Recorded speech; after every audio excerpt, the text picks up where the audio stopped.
Aujourd'hui, très bel invité spécial, Dominique Gontier de Bonsaï Services financiers.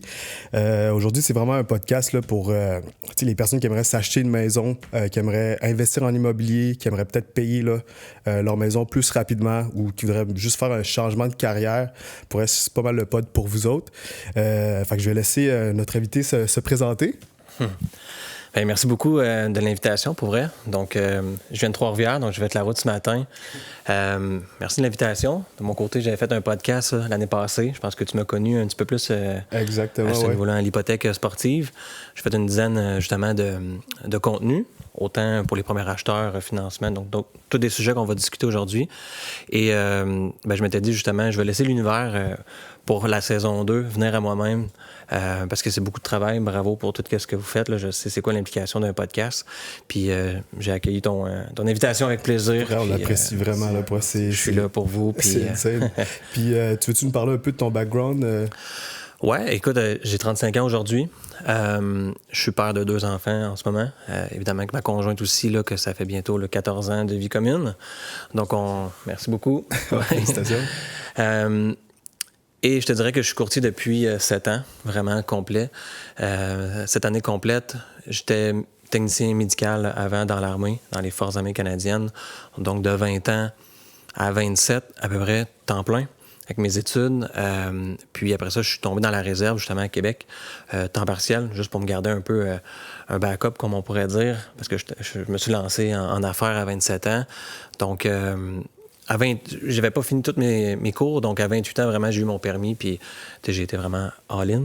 Donc, j'ai sauté, je te dirais, avec comme quasiment pas de parachute dans les airs, quitté fonds de pension, salaire garanti, horaire, CTD, des vacances 5 semaines et plus par année. C'est ce que je m'ennuie le plus, honnêtement. Effectivement, ça donne plus tough. Oui, on pourrait en revenir justement. C'est des désavantages un petit peu d'être entrepreneur, mais je pense qu'on y arrive après quelques années. Maintenant, j'y arrive. L'année passée, au Costa Rica, j'ai pu prendre un bon quasiment 2 semaines, surtout un 10 jours off. Rien. Genre pas de courriel, rien juste la famille. Rien. Ouais. Puis j'ai réussi encore cette année, donc cool. J'y arrive. Mais ça prend un processus, ça prend des gens de confiance aussi. Justement, la création du cabinet. Donc, on peut aller tout seul, vite, on peut accomplir des affaires, mais évidemment, si on veut aller plus loin puis avoir aussi une liberté, il faut bien s'entourer, je te dirais. Nice. Fait que voilà. Avant tu disais que tu étais comme en ambulancier, tout ça. C'est quoi, en fait, qui a fait que tu voulais autre chose? Parce que c'est quand même une belle carrière. T'es comme, tu le disais, t'es steady. Tu sais où est-ce que tu t'en vas, la retraite va ressembler à quoi, mais genre, qu'est-ce qui fait que tu changes complètement de milieu, puis... Genre, c'est quoi que le tipping point pour toi, mettons? 1 an ou 2, quasiment avant la fin de mon contrat, que là, il fallait que je me dise, bon, est-ce que je reste comme 20 ans encore dans l'armée ou je quitte? Donc, c'est sûr qu'il y a eu une prise de conscience. Je devais avoir quasiment 26 ans. Puis j'ai fait un petit peu de marketing de réseau, en fait. Donc, c'est là que j'ai connu un petit peu l'entrepreneuriat, puis un peu plus le développement personnel. Puis, il y avait justement... une petite conférence à côté de la salle que j'étais, qui était de l'immobilier, finalement. Donc là, je me suis dit, qu'est-ce que je veux plus tard? Et s'il y avait quelque chose que j'aimais pas dans l'armée ou dans peut-être d'autres travails aussi, mais ça peut être correct aussi, mais c'est qu'il y a quelqu'un d'autre qui décide pour toi de ta vie dans les Forces armées canadiennes. Souvent, c'est un gérant de carrière, donc c'est quelqu'un qui a une position à Ottawa. Et selon les besoins du Canada, va dire, bon, ben, on a besoin de tant de soldats à Québec, tant de soldats à Montréal. Donc, ça demande un déménagement. Tu vends ta maison, si tu as des enfants. Je voulais des enfants à ce moment-là, fait que j'étais comme... J'ai de la misère un peu à me faire dire tout le temps quoi faire. J'aime être un peu le maître de ma propre vie. Il faut accepter dans la société qu'on est aujourd'hui. Ouais. Mais j'ai eu une prise de conscience, j'ai cru en l'immobilier. Je me suis inscrit à ce moment-là comme courtier immobilier, en fait, pour vendre des maisons. Être à l'affût des flips. Je voulais vraiment comme être entrepreneur. Et j'ai découvert... j'ai toujours été bon en mathématiques. Puis j'ai aimé justement cet aspect-là dans le cours. Puis j'ai rencontré aujourd'hui mon mentor. Puis j'aimais un petit peu plus le lifestyle qu'on pourrait dire d'un courtier hypothécaire où est-ce qu'il y a moyen d'arriver à ne pas travailler les soirs ni les fins de semaine, contrairement à peut-être un courtier immobilier qui ont tout mon respect, mais ne veut pas, les gens, quand ils sont disponibles pour visiter, c'est la fin de semaine. T'sais. Donc, c'est peut-être pas le style de vie que je voulais nécessairement. Donc, le courtage hypothécaire et me lancer pleinement en affaires. Oui, avec zéro, en fait, aucune garantie que ça fonctionne, mais tu n'as pas de limite non plus si tu veux avoir des objectifs de revenus, ben, tu peux les atteindre. Après plusieurs années, comme aujourd'hui, tu te rends compte que c'est pas nécessairement là que tu vas aller chercher ton plein bonheur, faire de l'argent. Il y a d'autres sphères de la vie qui est vraiment important. Donc, c'est un équilibre. Mais c'est ce qui m'a donné un petit peu le petit pinpoint, là, rendu à 27 ans. Là, qu'est-ce que je veux? Je voulais être maître de ma propre horaire. Puis j'ai vu l'immobilier comme un beau levier pour atteindre un peu ces objectifs-là de vie. OK, excellent.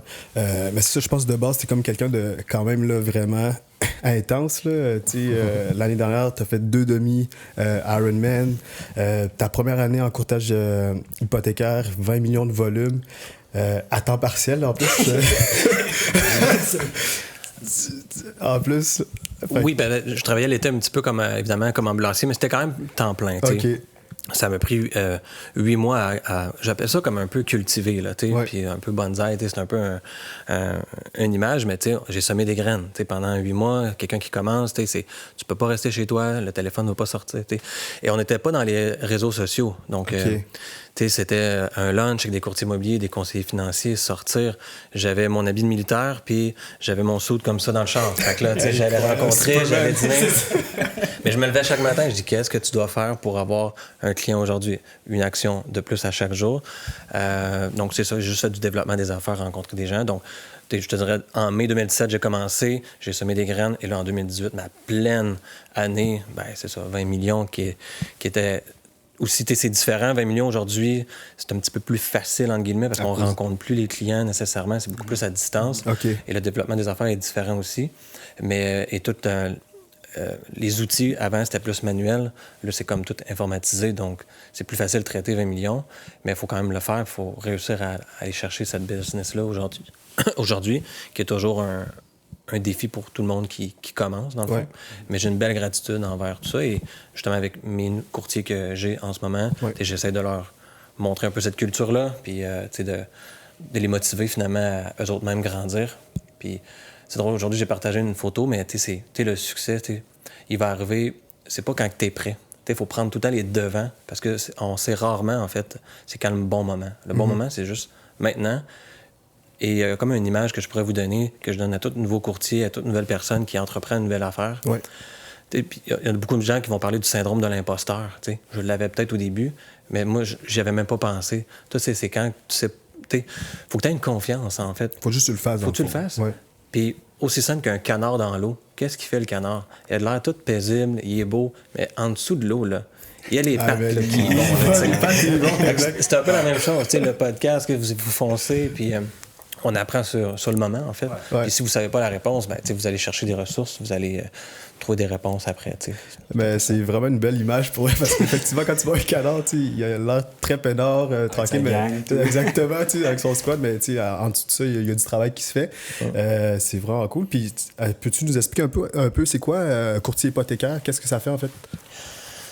Ça fait beaucoup de choses, je te dirais, au final, mais c'est sûr qu'on vient... sous forme un peu plus indépendante. Donc, on ne travaille pas pour une institution financière. Donc, je travaille pour mon client. Je vais m'occuper principalement, au day-to-day, de réussir à avoir une approbation hypothécaire pour son besoin d'acheter une nouvelle maison. C'est ça. Ou un refinancement, un renouvellement. On pourrait aborder des sujets par rapport à ce qu'est la différence entre tout ça. Mais on fait un peu tous les aspects et on ne travaille pas pour une banque. Donc, de notre côté, on a vraiment, je trouve, un beau côté que on va aller chercher l'intérêt du client en premier. S'il y a des clauses désavantageuses dans un contrat, ben, on va en parler. Puis si l'hypothèque n'est pas chez Desjardins, mais on va vous envoyer chez la Banque nationale, exemple. Ben, de mon côté, je ne charge pas de frais à mes clients. Donc ça, c'est intéressant. Et moi, j'ai pas de parti pris. Donc, je n'irai pas te pousser un produit, finalement, pour faire une commission aucunement. Tu viens me voir, j'ai une gratitude que tu viens me voir. Bien, voici, et on est régi par l'AMF. Donc, on doit faire 3 recommandations minimum de produits. Telle banque, tel produit. Donc, vraiment, on va remettre un document. Donc, le client vient plus comme en décision éclairée. Il y a donc, avec mes services, bien, il sait, au lieu d'aller par lui-même cogner à des portes et finalement se perdre, c'est ce que je remarque. Il y a toujours des clients qui vont peut-être vouloir magasiner par eux-mêmes. Okay. C'est correct. C'est leur choix, mais je me rends compte qu'ils se perdent là-dedans. Puis ils savent pas après à faire confiance à qui, en fait. Et là, on vient un petit peu dans des garde-autos, des produits restrictifs. Il y a Internet aussi, il y a des plateformes qui sont quand même accrocheurs, puis c'est correct, il y a du monde pour ça. Donc, on vient un petit peu rendre un climat sécurisant, de confiance, éclairé. Puis le client, ben, on peut le suivre aussi par la suite pour tout autre besoin, son renouvellement. Mais s'il veut acheter un immeuble à revenu après, on peut vraiment... comme en ce moment aussi, je suis en train de revoir tous mes clients depuis 2 ans que j'ai fait, qui ont tous des taux en haut de 5 pour voir est-ce que ça vaut la peine de briser l'hypothèque, de payer une pénalité et d'avoir un taux aujourd'hui plus proche de 4 Donc, si on leur fait sauver par année 4 000 mais tu payes une pénalité de 4 000 ben, c'est quand même rentable. Ben, nous, les courtiers, on peut faire ça parce que c'est notre clientèle. On n'est pas... quelqu'un en banque ne peut pas rappeler son client. Il n'a pas le droit de faire ça. Puis je pense aussi, ce qui est bien aussi avec l'univers des courtiers hypothécaires, vous avez de la formation à chaque année, vu que vous êtes régi par l'AMF. Vous avez fait un cours aussi. Puis je pense que dans les banques, des fois, c'est comme des conseillers. Je pense pas qu'ils ont fait leur cours. Là. Fait que vous, c'est vraiment... vous êtes spécialisé. En fait, là, une hypothèque, c'est ça qu'on a besoin là, pour acheter une maison. Puis c'est ça. Fait que vous, c'est vraiment genre spécialisé. Là. Vous comprenez vraiment le domaine là, à 100%. Tout à fait. Mais je pense que tu l'as bien dit. On a des UFC qu'on appelle. Donc, c'est de la formation continue. Donc, sur 2 ans, il faut avoir fait plusieurs cours continu.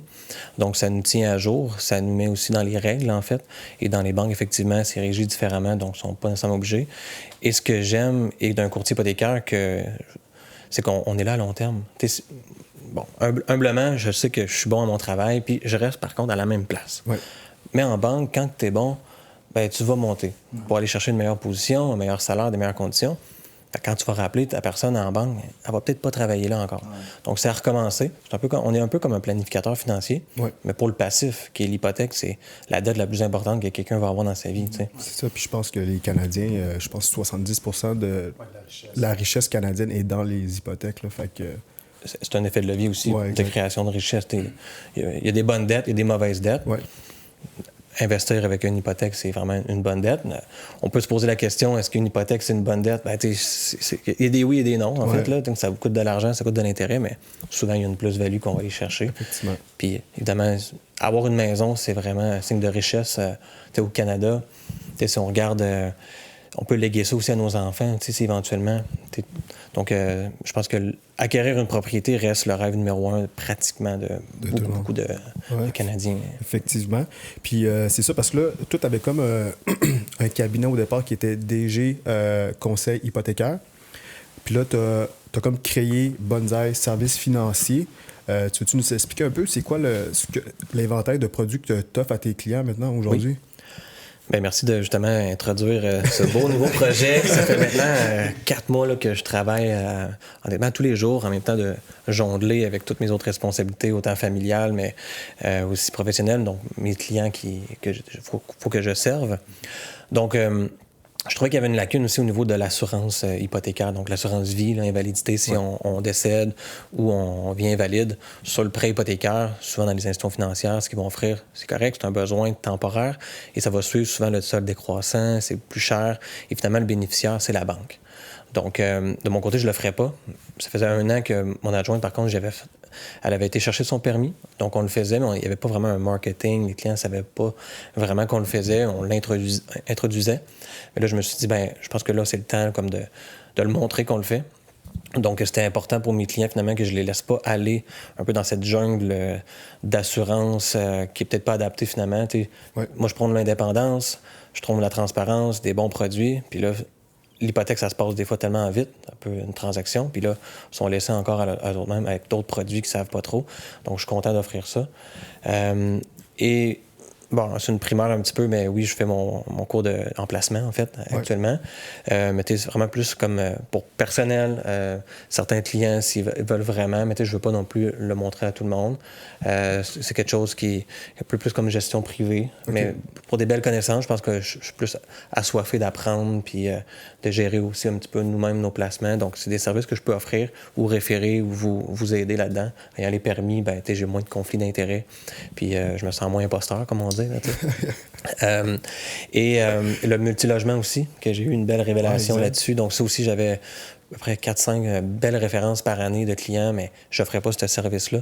Donc, on parle peut-être pas tout de suite de 50 logements en même temps ou des gros dossiers, mais souvent du 6-8 logements. C'est ma clientèle souvent qui arrivait, mais je pouvais un petit peu les aider parce qu'il y a des programmes résidentiels quand même, mais il fallait que je les réfère. Et ça manquait quelque chose. J'ai un service, j'ai une vision de mon service que quand évidemment tu viens chez moi, là, tu l'expérimentes, puis ça... Je le perdais, ça, en le référant. Donc, je suis content de pouvoir le garder peut-être plus à l'interne, garder contrôle. Je suis quelqu'un qui aime, évidemment, garder un petit peu plus contrôle sur mes affaires. Parce que, excuse-moi l'anglais, mais j'étais un freak du service, comment chaque étape peut être déterminée. Et ça allait pas comme je souhaitais. Fait que je me suis dit, pourquoi pas l'offrir. Donc, je suis allé chercher encore là, un mentorat avec un des plus gros cabinets au Canada. OK. Avec vraiment une belle compétence. Donc, ça fait un peu le volet des services que j'offre. Évidemment, il y a eu une évolution, comme tu as dit. Il y a eu un point à l'automne où est-ce que j'étais chez Plein Prêt, en fait. Je suis pas mal encore chez Plein Prêt, qui est un cabinet... Qui est une bannière. Exact, connu comme Multiprêt, Hypothéca, il y en a beaucoup. Ça a toujours été ça, en fait, des grosses bannières. Et je te dirais que depuis 2 ans, il y a un petit mouvement plus vers l'indépendance. Faire son propre branding, puis être un petit peu plus indépendant. Et pour une situation plus histoire professionnelle à l'intérieur de mon équipe, j'ai pris la décision de quitter. Et au lieu, finalement, de quitter vers un compétiteur, qu'on pourrait dire, indépendant, on m'a offert la chance, finalement, d'évoluer avec Plein Prêt dans le volet indépendant. Okay. Donc, c'est le réseau hypothécaire indépendant du Québec, chic. Je me suis dit... Parce que c'est sûr que changer, ça a aussi des désavantages. Là. Côté technologie, tu es habitué de fonctionner, donc là, il faut tout que tu rechanges tout. Ouais. Donc, comme ça, je gardais accès à tous mes clients, tous mes dossiers. Je changeais finalement pas mes opérations. Et ce formule hybride, le temps de la transition allait se faire. Donc, c'est pour ça que durant 4 mois, là, je travaille tout ce qu'il y a à faire, finalement, administrativement. Okay. Et je trouve ça vraiment magnifique quand mon client arrive puis que je peux déjà avoir accès à son ancien... Parce que j'ai beaucoup de clients qui reviennent là, après 7 ans. La récurrence, là, donc c'est important pour moi, pour mon équipe aussi, pour tout chambouler un peu les opérations. Et maintenant, je peux juste comme... Si j'ai une idée, je peux le faire. Je suis moins limité à un certain code, finalement, de conformité, qui est correct aussi quand tu gères 250 courtiers. Il faut que tu aies un code de conduite. Moi aussi, j'en ai un. Mais il faut que ça marche d'une telle façon. Quand je vous l'ai dit, quand j'ai quitté l'armée, j'aimais pas me faire dire tout le temps quoi faire. On dirait que ça revient un petit peu, là, dans le sens que, finalement, mes idées sont souvent bonnes, honnêtement. Ouais. En fait, toi, tu veux mettre tes propres règles. Propres couleurs. Exactement, exact. Et bonsaï, services financiers. Pourquoi le bonsaï? C'est un domaine stressant aussi, les hypothèques, les finances, acheter une maison, on a 14 jours pour finir le financement, même des fois c'est plus court que ça. Les gens sont stressés. Donc, si on pourrait créer déjà là un peu un décor un peu plus zen, parfait, c'est réussi. Et 2, c'est essayer de contrôler qu'est-ce qui peut être stressant, donc de l'appliquer. Et j'aimais justement le fait qu'on cultive finalement les besoins du client selon ses besoins. Un bonsaï, si tu n'en prends pas soin, il va mourir. Si tu ne l'arroses pas tous les jours, il va mourir. Ouais. Donc, ils poussent tous différemment aussi. Je trouvais ça intéressant. Chaque client qui arrive, là, tout a une histoire différente. C'est toujours des besoins différents. Ça va se ressembler parfois, mais tout le monde a une job différente. Dans chaque job différente, il y a une façon de les qualifier différente. Travailleur autonome, employé, entrepreneur. Ouais. Donc, c'est le fun que finalement, c'est selon ses besoins, voici ce qui s'offre à vous, finalement. Service clé en main, là. Exactement. Complètement. Ouais. OK. C'est vraiment intéressant. C'est ça, on parle de prêt. C'est souvent pour un achat. Exemple, tu es un premier acheteur, là, je sais pas, là, tu sors de l'école, tu as fini de payer un peu tes dettes ou tu as des petites dettes à gauche, à droite. Comment quelqu'un pourrait se préparer à son premier achat? Là? On dirait que souvent, les gens ils vont comme aller tout de suite voir le courtier immobilier. Mm-hmm. Je pense qu'ils devraient aller voir premièrement le courtier hypothécaire, dans le fond. Là. Exact. Donc, oui, c'est une priorisation qu'on peut appeler. C'est sûr que, exemple, dans un couple qui vient de finir de payer ses dettes, qui veut se préparer, il ne faut pas aller trop vite non plus. T'sais. Acheter une maison, ça coûte cher. Il y a des frais. Justement, je pensais à cette question-là. Ce matin, parce que tu m'as envoyé les questions un peu en préparation, là, on va être transparent. Oui, 100%. Si on est transparent. Mais il y a un bel outil sur amf.com, en fait, c'est acheter ou louer. Se poser la question, on met les chiffres, combien votre loyer coûte en ce moment, et faire une simulation, il vous dit tes prix d'achat, mise de fonds possible. Donc, même l'AMF va vous dire, t'es peut-être mieux de louer pour l'instant. Ou c'est correct, tu peux acheter. Donc, financièrement, c'est comme plus avoir une vision financière, t'es-tu mieux? Il y a quand même un besoin aussi, tu sais, Il y a toujours un besoin aussi d'acheter une maison, la famille, plus d'espace, puis ça, on le comprend. Donc, oui, se faire prioriser, calculer son budget. Là, justement, je te dirais, l'idéal, là, c'est de mettre dans un compte ce que ça va te coûter avoir une maison. Si, après avoir rencontré ta banque ou un courtier hypothécaire, tu sais que ça va te coûter 2500. Peut-être, je te dirais, c'est 500 $ par 100 000 de financement que ça va te coûter une hypothèque. OK. Donc, si tu as une hypothèque de 400 000, disons 300 000, tu sais. Pour une première maison, tu achètes entre 350. Donc, 300 000 d'hypothèque va te coûter 1 500 $ par mois. Les taxes foncières, municipales, l'hydro, l'assurance, un autre 500 $ budgété. Donc là, tu es à 2 000. OK. Ton loyer te coûte 1 200 $ par mois. Tu es déjà serré un petit peu, mais ça va. Et tu vas savoir si tu es capable, finalement, d'acheter une maison. Elle a 800 $. Mais là, de côté, vis comme ça pendant 6 mois, un an. Chaque mois, mettons. Exact. OK. Mets 800 dans un compte, puis à la fin du mois, parle avec ta conjointe, ta partenaire de vie, puis hey, on est-tu correct? Ouais, c'est vraiment serré. Puis la bonne nouvelle, c'est que c'est dans un compte épargne, donc tu peux toujours l'avoir, cet argent-là. Ça devient un peu plus stressant. C'est ça. Si tu le jettes dehors, ça va mal, là, tu sais. Fais pas ça. Mais il y a des beaux outils aussi financiers, là, maintenant. Tu as le CELI, mais le CELI App aussi. Donc, c'est un peu un hybride, finalement, du REER. Donc, le 800 $, dans mon exemple, mais là, dans ton CELI App, qui te permet d'avoir les mêmes avantages qu'un REER. C'est 8 000 par année. Donc, une fois que tu as atteint ton 8 000 par année, là, tu peux transférer dans le REER. Tu vas pouvoir utiliser finalement le RAP pour sortir tes REER. Ce que j'aime du CELI App, c'est toujours à maximiser en premier, c'est que c'est pas remboursable. Dans le sens que quand tu ressors l'argent, par exemple que tu as accumulé 20 000 $, bien, le 20 000, tu n'as pas besoin de le remettre dans ton CELI App. Contrairement au REER, que là, après 2 ans, il faut que tu rembourses finalement 1/15 de ce que tu as sorti. C'est ça, effectivement. Tu n'as pas le choix. Ouais. Là, il y a un petit... par année. Donc, avant, c'était 35 000 la limite. Donc là, ils l'ont augmenté à 60 000 pour le REER. Mais exemple, que tu avais vraiment été maximisé tes REER, tu sortais 35 000. Donc, c'était quasiment un 1 500 qu'il fallait que tu rembourses par année quand même, là, à chaque année. Si tu le faisais pas, il le rajoutait sur ton rapport d'impôt. Mais c'est correct, il faut le remettre, puis en même temps, c'est pour tes vieux jours. Donc, c'est correct. Mais je te dirais que le CELI App, c'est l'idéal en premier. C'est ça. Parce que dans le fond, c'est comme des véhicules, dans le fond. Un CELI App, par exemple, tu mets 8 000 $ dans ton CELI App par année, mais tu sais, ce 8 000 $-là, tu l'enlèves de ton revenu, puis en même temps, ça te donne comme un retour d'impôt. Fait que c'est comme des programmes que le gouvernement a comme instauré pour aider les gens à acheter leur propriété. Excuse-moi, vas-y, Nick. Tu recommanderais-tu d'investir, mettons, dans ton CELI App à la bourse, de remettre ça en... C'est quoi un peu... Ou vraiment d'y aller 100% cash pour... T'es mieux d'y aller en réserve de capital, là, dans le sens que tu veux pas risquer trop, surtout aujourd'hui, comme exemple, un petit peu avec ce qui se passe dans les marchés américains. Mais je pense que si tu es capable d'aller chercher un rendement très conservateur, pas nécessairement en croissance qu'on appelle, ou est-ce que tu veux aller chercher du 12-13 %, mettons, de moyenne? Peut-être risqué parce qu'il y a des années, finalement, que ça va moins aller bien. Mais vas-y, super stable. Profite au moins, justement, de la déduction là, que ça te fait sur ton revenu brut. Donc, tu vas avoir un retour d'impôt. Tu le remets dans ton CELI App l'année d'après, finalement, ou tu peux le mettre dans ton REER. Puis, tu peux jumeler les deux. Là. Le CELI App est disponible en même temps que le REER. Donc, tu peux faire les deux. Donc, si le retour d'impôt, si finalement tu gagnes 60 000 par année, tu es imposé sur 60 000 Donc, si tu enlèves 8 000 plus un autre 8 000, bien, finalement, ton revenu imposable, c'est pas 60 000, on parle peut-être plus en bas de 50 000. Donc, c'est ce retour-là qui est super intéressant au printemps. Tu peux peut-être te gâter, tu peux peut-être t'acheter quelque chose que tu as vraiment voulu, je comprends, mais essaie d'en mettre plus que la moitié, voire le 3/4 au moins dans ton CELI, REER encore. Là. Ouais.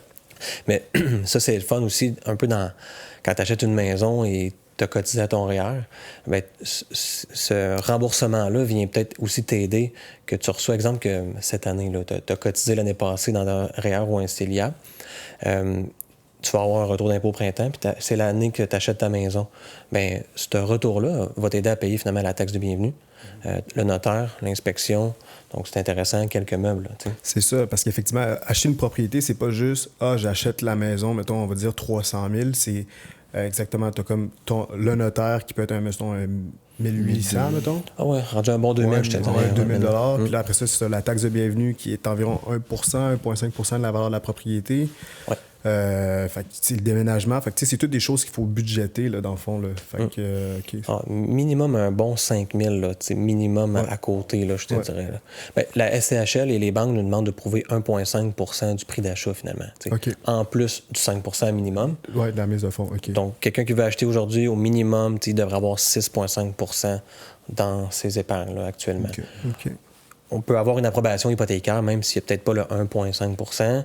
Les banques, ils permettent de le simuler peut-être dans une carte de crédit ou une marge de crédit. C'est peut-être pas nécessairement financièrement conseillé. Mais si le coup de cœur est là aussi, t'es chez toi, puis t'as vu une maison qui te plaît vraiment, puis t'as le 5%, mais il m'en manque un petit peu pour la taxe de bienvenue. Tu peux aller de l'avant. Puis la taxe de bienvenue, c'est souvent 2 mois après aussi ou 3 mois. Surtout aujourd'hui, au mois de mars, tu achètes pour l'été, tu vas avoir le temps de l'accumuler. Puis la taxe de bienvenue va peut-être plus arriver, exemple, en septembre. Là, OK. Ah, c'est pas directement... Non. Faut le prouver. On peut le prouver d'une certaine façon. Un don aussi que je vois beaucoup quand même là, avec l'augmentation des maisons. Puis les baby boomers qui arrivent aussi à la retraite. Ils ont fait du cash. Ils ont leur maison généralement aussi payée, puis ils veulent un petit peu plus donner de leur vivant finalement, au lieu de faire un héritage. Quand ils sont décédés, je vois beaucoup plus de dons là, actuellement, qui est super correct aussi. Là. OK. Cool. Puis t'as-tu, mettons, en termes de premier achat, une fois que tu es qualifié au niveau niveau financier, tu es correct, tu sais à peu près combien tu as de besoin, tu es good avec ça, mettons, type de propriété à acheter pour le premier achat, comment les gens devraient le penser ou comment toi tu conseilles de le penser, mettons? Je te dirais 2 profils. T'es un couple qui veut vraiment avoir la paix, t'es une maison, je veux pas de voisins, c'est correct. Donc, évidemment, 100% de toutes les charges, ils vont payer, évidemment, l'intérêt, les taxes, etc. Je te dirais que le duplex serait quand même, je pense, un bon move à faire comme premier achat. Ce que j'aurais voulu peut-être faire, moi, de mon côté, quand j'ai acheté... j'avais 22 ans quand j'ai acheté ma première maison avec l'armée. J'aurais peut-être pu acheter un duplex. C'est un premier investissement. Après ça, je peux m'acheter ma maison. C'est un peu une erreur aussi des gens que je vois, justement, achètent leur propre maison, puis après ça, ils veulent se lancer en immobilier. Mais là, quand c'est 100% locatif, c'est 20% de mise de fonds. Là, à Québec, exemple, un duplex, minimum, peut-être 500 000. Je suis généreux, donc ça te demande 100 000 de mise de fonds pour acheter un duplex. Mais si tu l'avais acheté propriétaire occupant, c'est 5% de mise de fonds. Donc, tu achètes peut-être ton premier achat duplex et veux pas, évidemment, ça dépend de ton expérience dans les appartements. Peut-être ça va bien puis tu es quand même à l'aise de vivre avec d'autres gens. Donc, un duplex, finalement, tu as juste un voisin, c'est correct. Puis après, peut-être 2, 3, 5 ans, 7 ans, tu peux peut-être là aller dans la maison quand tu as ton enfant puis tu veux agrandir. Puis ton duplex, idéalement, soit tu peux le vendre puis tu utilises pour ta prochaine mise de fonds ou refinancer, aller chercher la stratégie que je t'avais parlé l'autre jour, la mise à part de l'argent.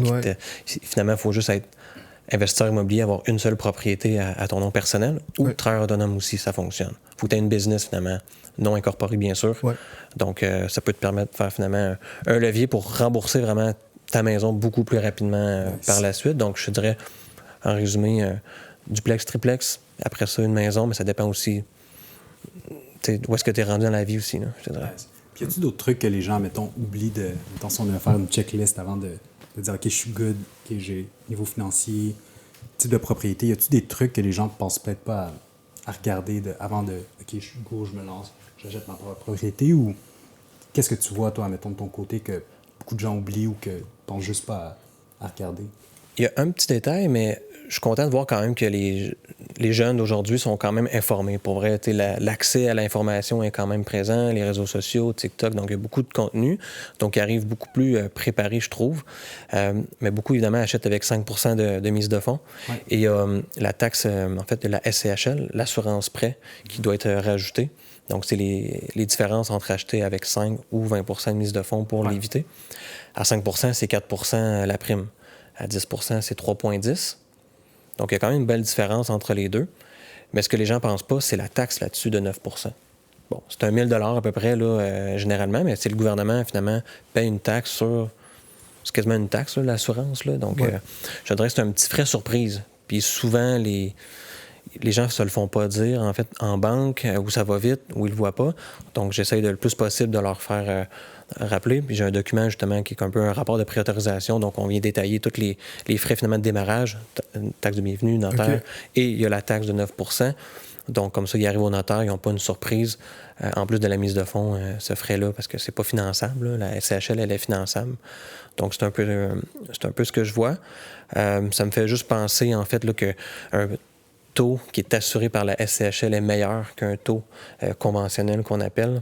Donc, sur Internet, qu'est-ce qu'on voit souvent dans les promotions? C'est souvent des taux assurés. Donc, il y a des restrictions souvent, dans le sens qu'il y a des conditions. Souvent, les gens, ça m'arrive aussi souvent, hey, j'ai vu ce taux-là. Oui, mais il y a une assurance. Le taux assuré, ça, c'est quand tu mets en bas de 20 je pense? Okay. Exact. Donc, tu viens chercher à peu près 1,2 % de rabais de taux, je te dirais, par rapport à un taux conventionnel. Le pourquoi, en fait, c'est simplement que la banque, elle a beaucoup de moins de risques quand que l'assurance est là. Donc, elle, si jamais ça arrive, mais c'est beaucoup rarement, il y a un défaut de paiement, la banque va reprendre la maison, bien, ils vont se tourner vers la SCHL, finalement. Ça sert à ça. Donc, pour l'investisseur en arrière, parce qu'il faut savoir que les prêts hypothécaires sont revendus sur le marché boursier avec des rendements, bien, ces investisseurs-là, si le prêt est assuré, beaucoup moins de risques, meilleur rendement. Donc, les banques préfèrent finalement les prêts assurés. Donc, va t'offrir finalement un rabais pour peut-être évidemment donner un avantage de la prendre. Mais je te dirais que si tu as 20 %, vas-y à 20 %. Là, nice. C'est un peu un conseil que j'aimerais donner. C'est sûr que si les taux d'emprunt redeviennent à 2 % comme on a vu dans la COVID, je pense pas que ça va arriver. Là, tu dois te poser la question, je suis mieux de mettre un 10 %, placer le reste, exemple, un meilleur rendement dans le CELI, comme les rendements ne sont pas imposables, mais à des taux de 4 %. Bon, on peut se reposer encore la question, mais quand on était à du 5-6 %, je pense qu'on était mieux de ça te coûte moins cher, évidemment, avec 20 %, là, ça fait des bons paiements. Puis à 20 % on peut mettre l'hypothèque sur 30 ans aussi. Oui. Mais en même temps, je dis ça. Et justement, les normes viennent de changer avec la SCHL. On a le droit de mettre ça sur 30 ans aussi, maintenant, pour le premier acheteur. C'est une signe. Mais avant, c'était aussi, tu sais, exemple, dans l'âge de mes parents ont 50, 60. Ils pouvaient le faire sur 40, 30 ans aussi avant? Je pense que oui. Il y avait du 40 ans, même du 35. Là, l'intérêt, finalement, est quand même énorme. Ouais, surtout une maison qui est... Mais dans le temps de nos parents, il y avait des taux d'intérêt à 20 %. Ouais. Donc là, un amortissement de 25 ans, ça faisait des bons paiements, je pense. Ouais. Tu as des hypothèques peut-être entre 50 et 100 000, qui étaient peut-être un petit peu plus la moyenne. Là, mais le gouvernement joue un petit peu avec l'amortissement pour aider finalement les premiers acheteurs, je te dirais. Mais ça fait du bien là, quand même d'avoir un 30 ans pour les premiers acheteurs. Mais question stupide. Exemple, quelqu'un qui serait capable de mettre le 20 %, pourrais-tu aller chercher aussi l'assurance qui vient avec pour réduire son taux? Ben, ses paiements, on va dire. Oui, c'est pas une question stupide, en fait. C'est une question qui existe, puis que, oui, donc la prime, elle devient à 2,4 %. OK. Donc, si tu mets 15 %, c'est 2,8 %. Si tu mets 20 %, tu es à 0. Mais tu pourrais décider de mettre 20 % puis te payer une prime à 2,4 % puis aller chercher finalement un rabais de taux. Là, il faut faire le calcul. Généralement, c'est pas tant rentable. OK. Je te dirais que... C'est ça, dans le fond, excuse-moi, dans le fond, quand tu parles du 4 % ça, c'est comme un 4 % que tu rajoutes là, sur ton prêt. Là. Exact. Okay. Donc, tu es sur 200 000 d'emprunt. C'est un bon 8 000, peut-être comme ça, là, qui est rajouté. Donc, tu as quand même payé un 8 000 pour sauver 1,2 % de rabais. Donc, il faut voir, ça vaut-tu vraiment la peine? À long terme, parce que tu vas payer, dans le fond, l'intérêt sur ce 8 000-là de plus aussi. Sauf que là, je te parle d'un 0,2. Par contre, j'ai déjà vu des 0,40, des 0,50 de rabais. Là. Donc, si le rabais est vraiment intéressant, ça vaut peut-être la peine de le poser, la question. OK. Puis, c'est sûr, pour revenir au premier acheteur, je pense aussi que pour, mettons, quelqu'un qui a un emploi temps plein, un employé, puis un travailleur autonome, c'est comme pas la même manière qu'ils vont se qualifier pour leur prêt.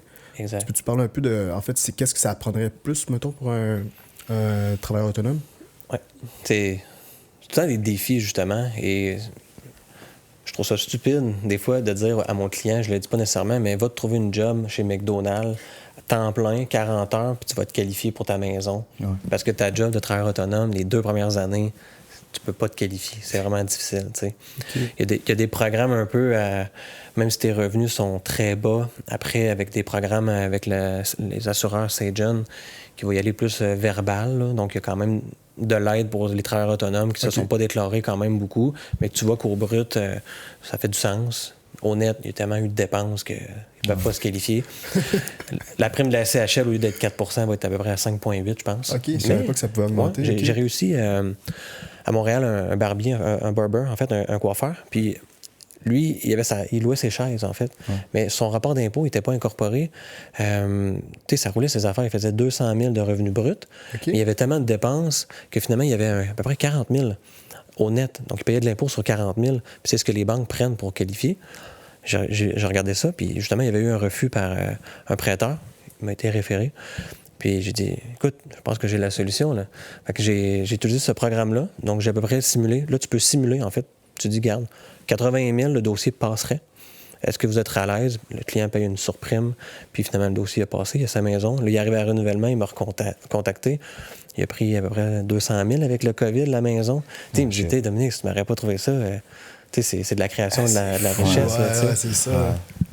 Et les entrepreneurs aussi, là, que c'est un petit peu difficile. Quand tu es incorporé, il y a des programmes aussi là, à ce niveau-là qui méritent quand même quasiment d'en parler pendant peut-être 20 minutes. Mais sur mon podcast, là, j'en ai des petits reels là, par rapport à ça. Là, quand les banques vous disent non, là, il y a des solutions, en fait. Là. C'est ça, parce qu'en fait, Dominique, il y a sa chaîne YouTube là, où vous pouvez aller chercher toute cette information-là. Là. Vous voulez investir en immobilier, vous êtes un travailleur autonome.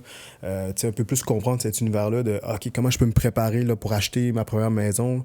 Je comprends que j'ai 100 000 de dépenses, mais peut-être cette année-là, je vais peut-être en enlever un peu moins, mettons, les dépenses. Là. Fait que c'est super intéressant. Puis c'est l'hypothèque sportive sur YouTube. Fait que tu peux aller le rejoindre là-bas là, sans problème. Puis pour finir sur les travailleurs autonomes, en fait, donc tantôt, je parlais de la mise à part de l'argent avec un duplex. Mais quand on est travailleur autonome, on peut appliquer ça. Et même que je te dirais que le concept a été créé pour les travailleurs autonomes. Parce qu'on vient utiliser finalement les revenus de l'entreprise comme montant forfaitaire sur notre hypothèque à nous personnelle. Donc, on vient vraiment descendre la dette personnelle et on utilise une marge de crédit hypothécaire toujours reliée à l'hypothèque pour payer les dépenses de l'entreprise. Donc, vu que la marge a été utilisée pour payer les dépenses, c'est admissible à une déduction finalement des intérêts à 100% sur ton rapport d'impôt. Ta marge, elle va monter. Tu as payé mettons, tu as 20 000 de dépenses par année. Après 5 ans, je comprends, là, tu as en haut de 100 000 de marge, mais tous les intérêts sont déductibles d'impôt, puis tu reçois un retour là-dessus. Puis pendant ce temps-là, si tu as fait 60 000 de revenus d'entreprise, bien, c'est 60 000 que tu mets sur ton hypothèque à chaque année. Fait que la conversion, je te dirais, se fait généralement en bas de 10 ans pour une hypothèque, généralement, qui va être de base sur 25 ans, le remboursement. Une mise à part de l'argent appliquée, c'est 10 ans et moins, généralement. C'est pour elle, moi, cette technique-là, je trouve ça incroyable. Puis dans le fond, c'est ça, parce qu'habituellement, quand tu achètes ta maison, c'est ça. L'hypothèque, pas l'hypothèque, mais l'intérêt que tu payes par mois, c'est pas déductible. Puis ça, cette technique-là, la MAPA, c'est vraiment pour aider, dans le fond, à faire en sorte que maintenant, l'intérêt que tu payes sur ta maison, là, est déductible. Puis, en même temps, ça te permet de comme rembourser ton prêt, je pense, genre 7 ans ou 10 ans plus rapidement. Exactement. C'est important de comprendre que l'intérêt qui est déductible, c'est la portion marge de crédit, qu'on appelle MAPA, qui sert exclusivement à payer les dépenses de l'entreprise ou de l'immeuble locatif. Il faut juste qu'elle soit dédiée à ça, il ne faut pas la contaminer. Les intérêts, quand même, sur ton hypothèque ne sont pas déductibles. Mais vu que tu mets des montants forfaitaires tous les mois impressionnants, avec les revenus d'entreprise, tu descends ta dette rapidement. Ces intérêts-là ne sont pas déductibles, mais tu n'en payes vraiment pas beaucoup finalement, parce que tu la payes rapidement, puis ta marge, c'est ces intérêts-là que tu peux déduire les intérêts. Fait que c'est ça. Fait que travailleur autonome, tu peux faire ça avec tes revenus. Mettons, monsieur, madame, tout le monde, tu peux faire ça avec, un exemple, un immeuble locatif. Puis je pense que c'est ça, vous êtes comme, il y a des courtiers qui sont spécialisés là-dedans. Là. C'est pas tous les courtiers là, qui peuvent faire ça. Effectivement, là. Donc, exact. C'est quelque chose que j'ai spécialisé. Spécialisé là-dedans. Donc, tu sais, je pense que c'est quand même quelque chose qui serait important de peut-être, je sais pas, là, regarder, mettons, un couple, peut-être que ça pourrait être intéressant pour nous. Si votre but, c'est de sortir de ça le plus rapidement possible puis d'être libre financièrement, là, je pense que c'est super. Puis, question, est-ce que la technique de payer, exemple, un loyer de plus par année aussi aide à faire l'espèce de technique de MAPA aussi?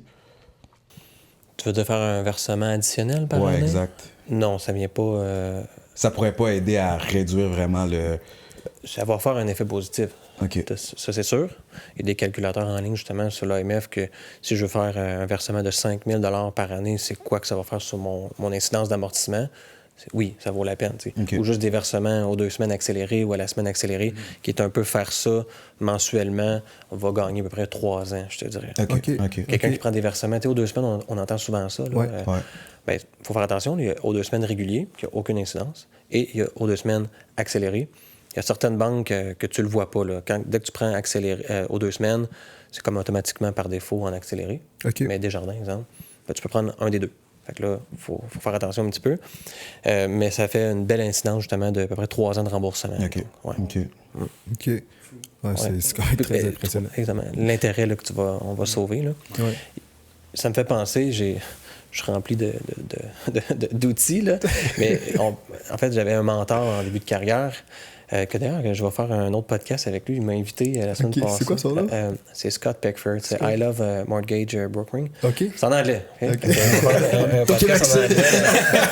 Non, il m'avait donné un outil. Je l'utilise encore des fois, puis je suis impressionné. En fait, c'est simplement d'augmenter ton paiement à chaque année, soit de 2 ou de 5 Mais tu sais, 2 là, c'est comme 20$ par mois.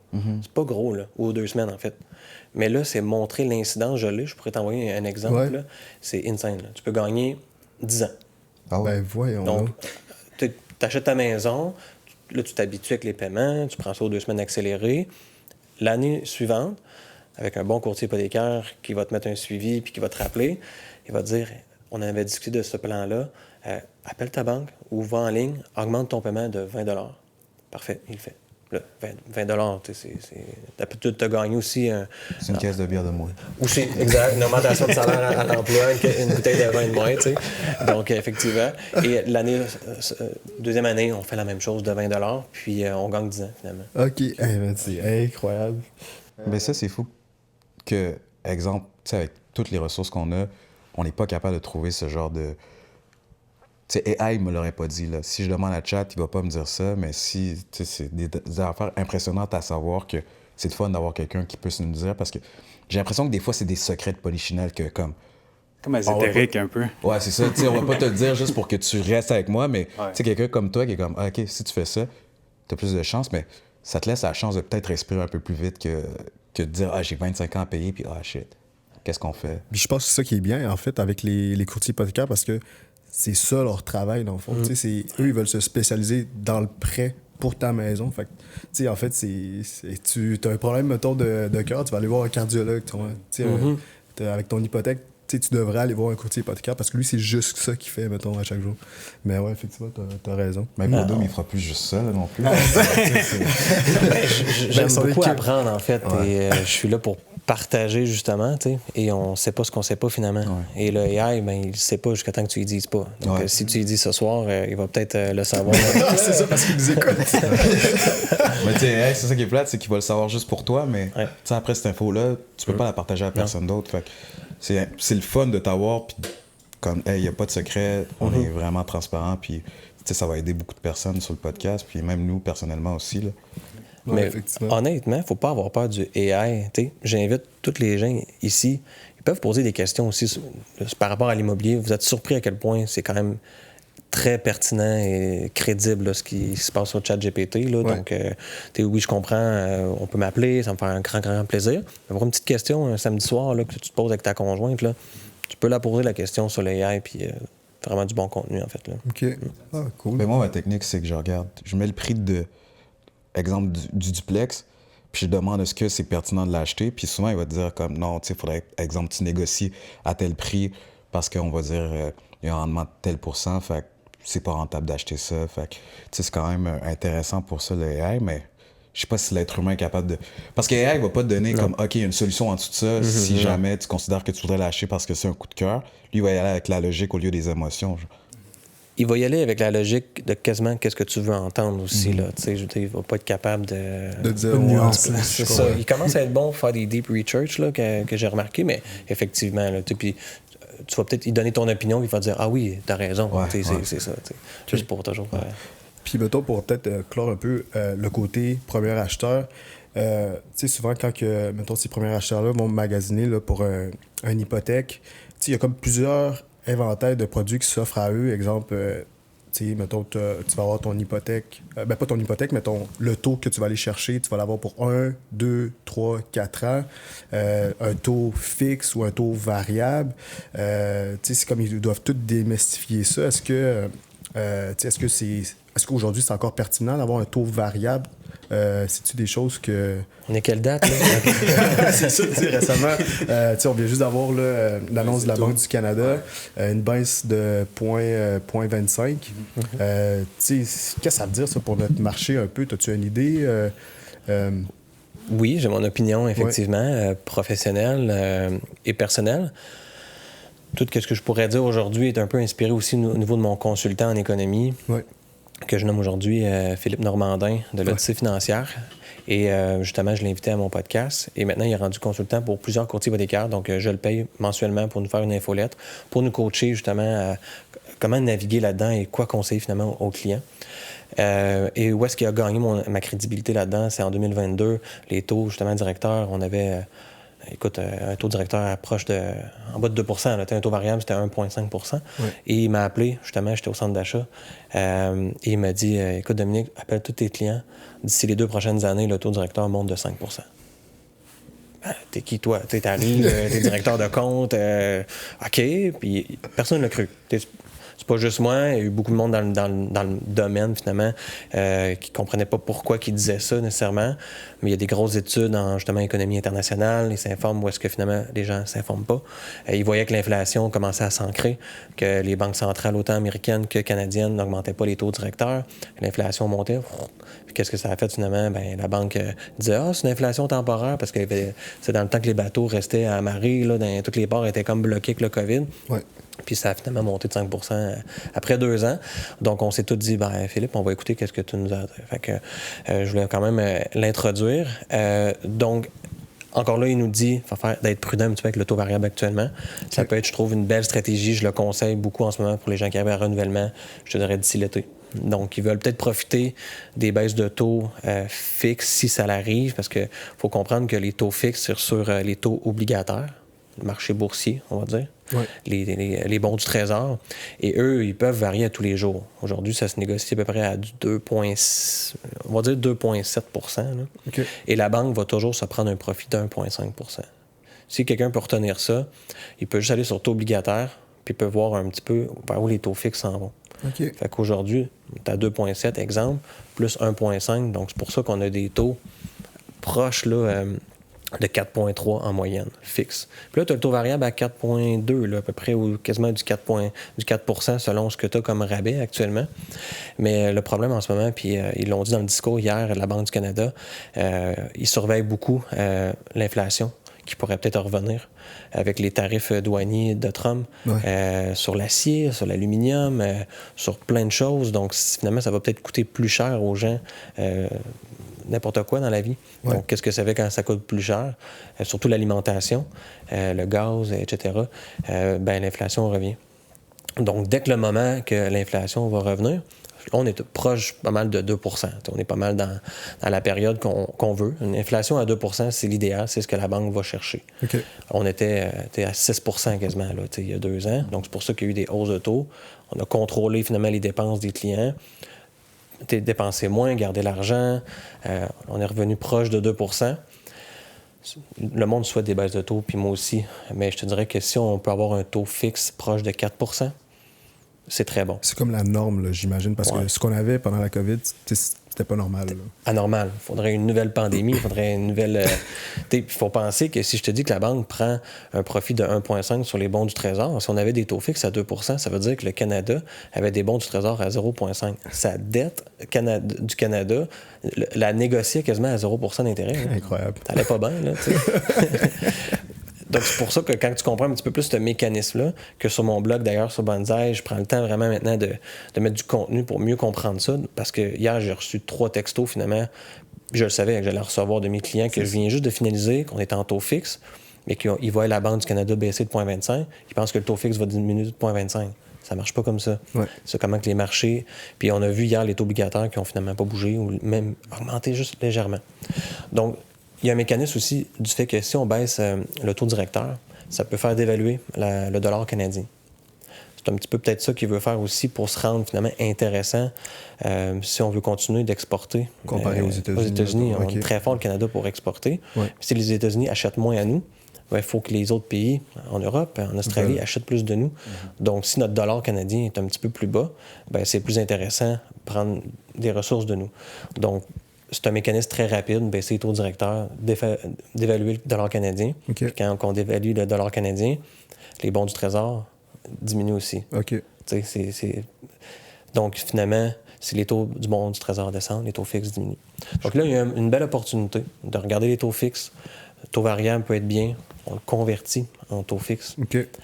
Un secret de polichinelle, mais c'est dans les contrats, mais les gens ne savent pas nécessairement qu'on peut convertir un taux variable à taux fixe, finalement.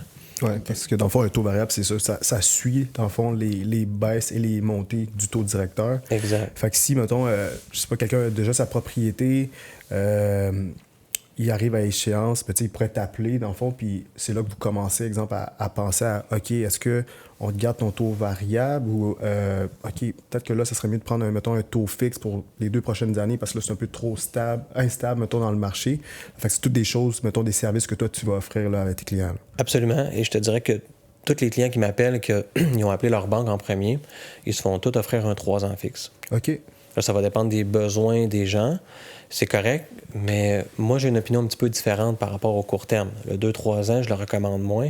Parce que qu'est-ce qui arrive si l'inflation arrive dans 1 an ou 2? Ça augmente. Puis qu'est-ce qui arrive ceux qui ont pris un 3 ans? Ils arrivent à renouvellement avec des taux encore à 5-6 %. Ouais. Donc, là, tu peux peut-être avoir un 5 ans à 4 %. Là, tu te sauves toute cette période d'incertitude-là, finalement. Donc, moi, c'est un peu plus mon opinion. Puis mes clients ont une belle réception par rapport à ça. Et ça me permet aussi de me démarquer par rapport au conseil, finalement, des banques. Puis c'est quoi le rôle principal d'une banque? Faire de l'argent. Et voilà. Donc, tu veux pas, malheureusement, les conseillers, c'est pas contre eux autres, mais peut-être, je sais pas. Je veux pas parler contre ça, mais est-ce qu'ils se font peut-être plus dire de pousser les 3 ans? Peut-être. Puis les investisseurs aussi, là, il y a des promos sur les 3 ans, mais moi, j'amène un petit peu prudence à ça. OK. Fait que toi, ça serait plus, mettons, conservateur. On prend 4, 5 ans.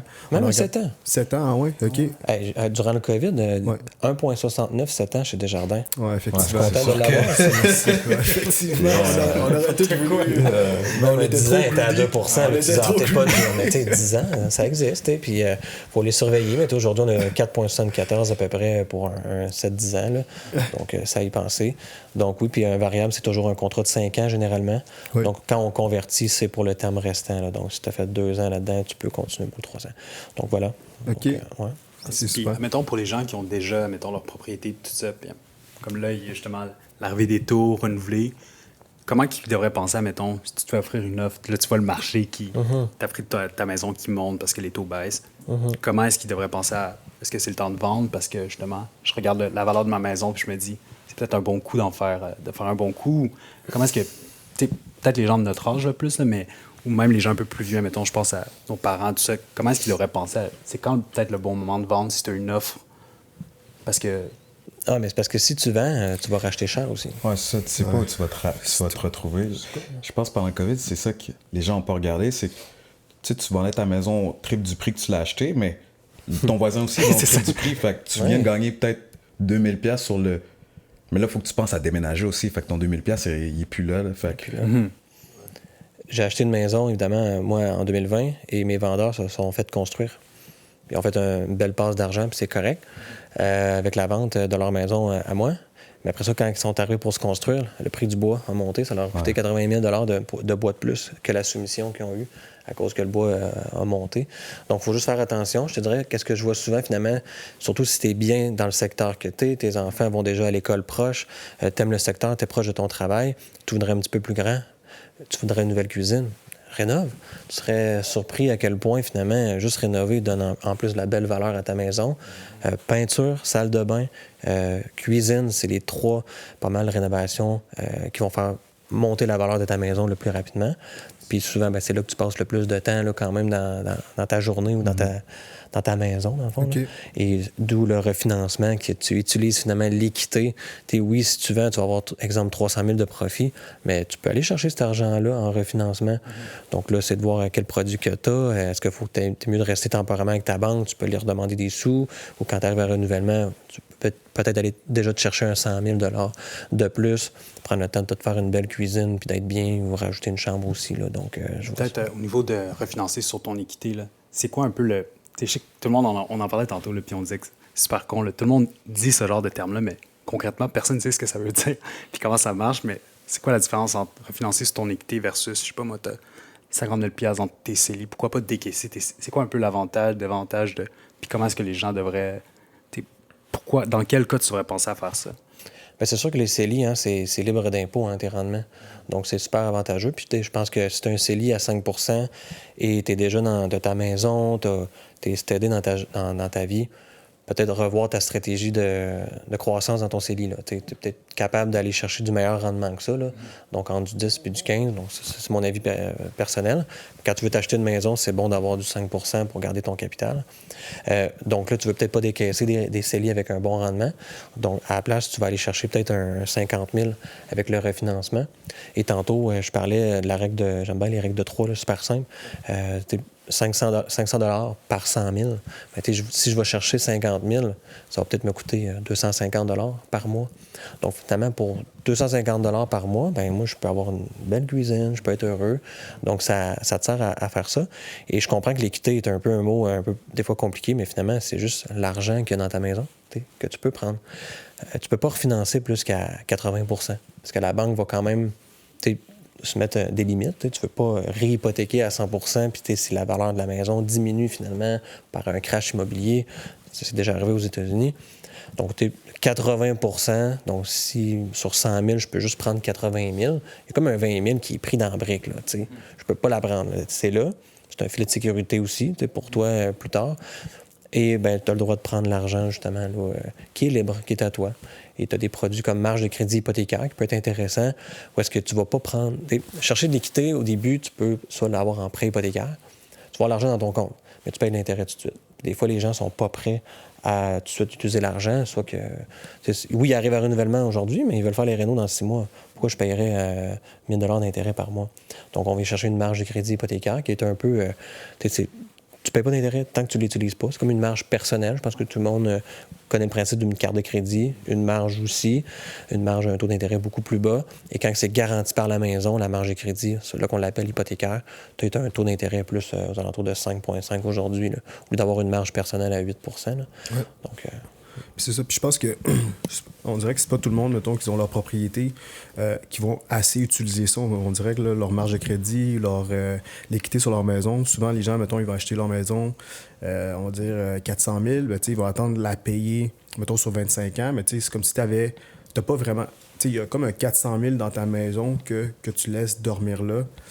Tu pourrais prendre ce 400 000-là, on va dire, l'investir ailleurs, mais tu as quand même ta maison qui s'apprécie annuellement. Puis en plus de ça, tu as ton 400 000 que tu as investi à quelque part qui, si tu es capable, mettons, d'aller chercher des bons retours, c'est comme si tu avais deux fois le même rendement, en fait, là, sur le même produit. Là, c'est quand même quelque chose que je pense que les gens devraient plus aller explorer, dans le fond, avec leur courtier hypothécaire. tout à fait. C'est sûr que je comprends que la maison... comme dans ton exemple à toi, là, la maison est payée. Là, ouais. On est rendu loin finalement dans le cycle de vie de la personne. Mais, ou même juste pendant. Pendant, exactement. Ouais. Donc, peut-être les stratégies comme la Manœuvre Smith que j'invite à aller sur lamanoeuvresmith.ca, qui est justement nécessaire à avoir une marge de crédit hypothécaire pour le faire. Mais finalement, dans ton paiement mensuel, tu as de l'intérêt, tu as du capital.